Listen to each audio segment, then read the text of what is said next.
tirik ang araw, halos wala ka ng madaanan. Dito sa Barangay New Ginlo sa Taytay, Palawan, nakalatag na kasi sa labas ng mga bahay ang mga naglalaparang camping kung saan ibinibilad ng mga kababaihan ang nilinis nilang mga laman dagat, kabilang na ang mga tahong na kanilang idadaing.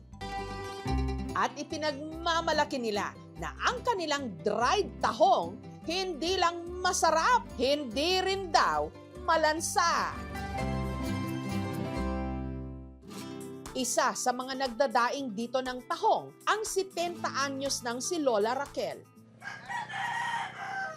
Tuwing hapon, banye-banyerang tahong ang ibinabagsak sa kanilang bahay.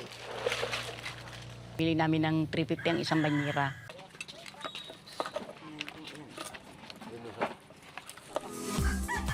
Ang mga tahong ni Lola Raquel, nililinis at hinihimay niya gamit ang kutsilyo. Tinatanggal namin ang pusod kasi pag hindi tinanggal ang pusod, marumi yan dito sa produkto na ginagawa namin.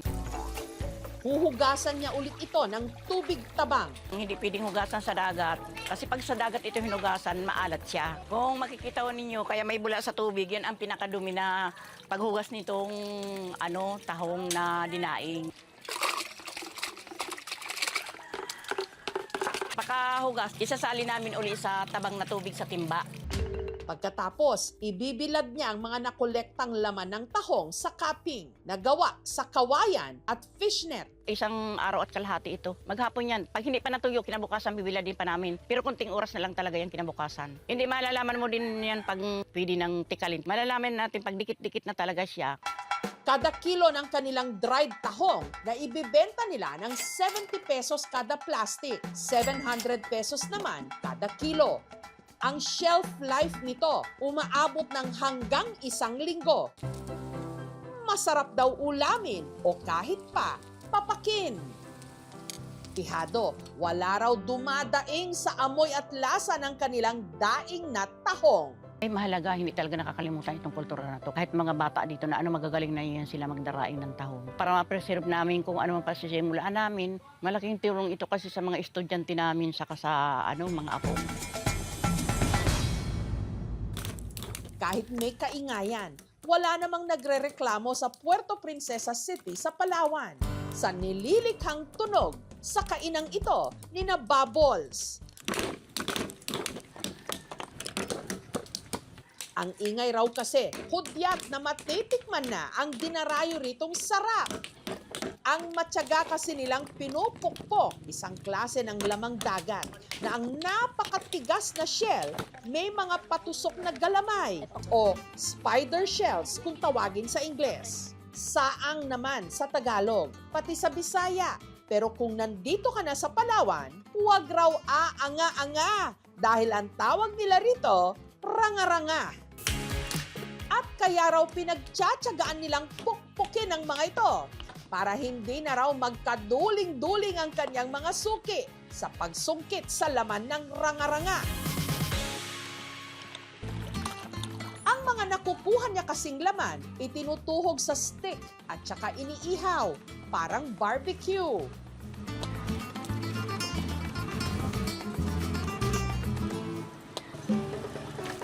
Ang mga ibinibentang ranga-ranga ni Bubbles, mga preskong huli ng tinatawag nilang manginginhas, katulad ni Teresa.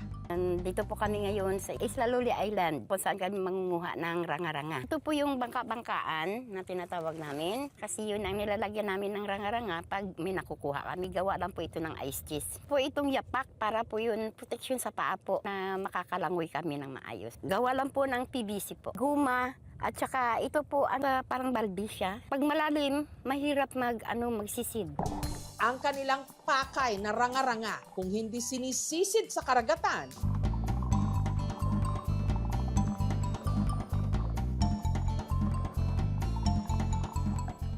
maswerteng napupulot din lang sa dalampasigan.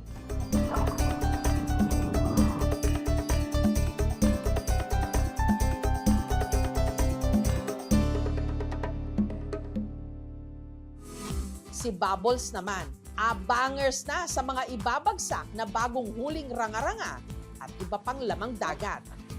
Bali dito kasi yung mga nakatira yung mga nanginginas, bali dito rin namin pinipick up yung mga shells nakuha nila. Mas malapit kasi sila dito sa isla. Or kulang-kulang 2 sako siguro. Ang makukuha namin ngayon. Nahiwa-hiwalay na rin nila.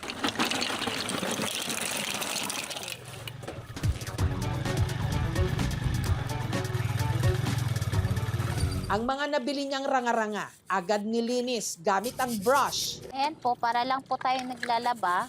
Patan kasi may part din po siya ng mga talas. Pwede po running water, tubig tabang. Pwede rin po sa ganito lang kasi uulitan mo rin naman po yan siyang hugas. Yung loob po kahit hindi na po masyadong linisin kasi malinis naman po yan. Tanggal talaga yung mga buhangin niya, pati yung mga lumot-lumot. Sunod niya itong ibinabad sa tubig tabang. Pagkatapos, pinakuluan sa loob ng 5 minuto. Ayan po, pag ganito na po yung laman na nagkulay orange na, malalaman po natin na luto na. Para makuha ang laman, minartilyo ni Bubbles ang shell. Kailangan tansya-tansya lang din yung pagbiak para hindi masira yung laman. So dito natin papatamaan ng pukpok para mabilis lang siya makrak. Yan po. Tapos, pag nakita mo natanggal na, pwede mo na siya hilain. Tinanggal niya rin ang kuko at tiyan ng ranga-ranga. Ganyan lang, paulit-ulit lang gagawin. Ito lang ang kailangan natin, yung laman niya. Yan. At saka niya hinugasan sa tubig tabang ng 5 beses. Kailangan natin ito hugasan kasi nga yung, para matanggal yung mga laway-laway niya o yung mga natitira nitong shells sa laman. Ang mga nilinisan niyang laman ng ranga-ranga, isa-isa niyang tinuhog sa barbecue stick. Ang laman ng isang stick, pag malalaki, 3. Pagka maliliit, 4 o 5. At para mas malasa, pinahiran niya ito ng secret sauce. Kada stick ng inihaw na ranga-ranga, 25 pesos. Ang ranga-ranga, chewy yet flavorful. Para siyang pusit. Taong 2022 nung nagsimula raw magbenta ng samut-saring laman dagat si Bubbles. Nagdagdag po ako ng sikad, mga aripuros, tapos nagdagdag na rin po ako ng lato. May tumal, minsan naman, okay naman ang binta, pero siyempre po pagka nagtumal po yung shells, bali gagawaan po namin ng paraan kung ano po pwede namin maibinta uli. At para hindi raw masira ang kanyang tinda, naisipan niyang ihawin na lang ito. Pumatok naman sa kanyang mga suki. Malaking bagay po talaga yung seafood, biyaya po talaga ng karagatan. Kasi yan po yung tumutulong sa amin at saka nakakabuhay sa amin.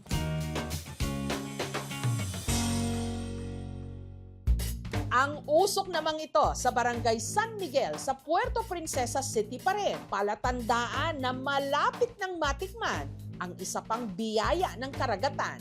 Kapag nagsimula ng araw umusok, napapapreno na ang mga dumadaang motorista na tila ba natatakam na. Pag naamoy ng tao, doon po sila napapabili. Umu-order sila ng best seller ni na Enzo na inihaw na dried pusit.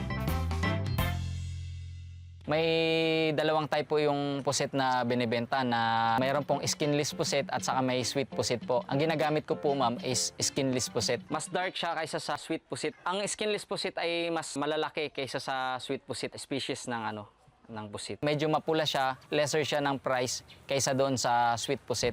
Nakuha raw niya ang ideya nung may napanood siya minsan na video online. Curious ako na bakit sobrang daming nagtitinda nito sa Quiapo at saka sa Tondo. Why not siguro subukan ko na wala pa naman dito sa Palawan. Yung nakahumaling po sa mga tao dito is yung may pinapatak po kami na oil doon sa pusit na umuusok siya ma'am na pag naamoy ng tao, napapasabi sila na ang bango. Doon po sila napapabili.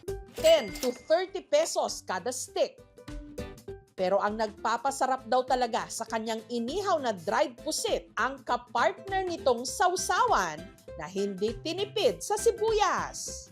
Ang gamit po namin sibuyas dito sa dried pusit is itong tinatawag nilang Bombay sibuyas na kulay pula. Malalaki po siya, lesser po yung price nito kaysa sa mga maliliit na sibuyas na common natin nabibili sa market. That's why ito yung ginagamit namin.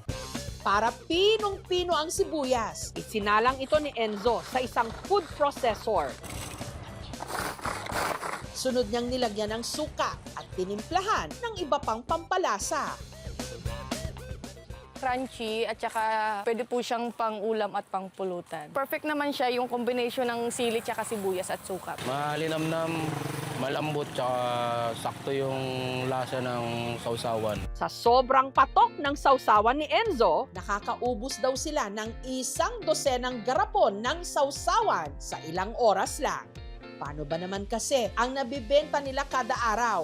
Umaabot ng 3,000 na sticks ng inihaw na dried pusit. Yung tinutubo ko po doon na 5 to 10,000 po is 4 times po yung nagiging profit po.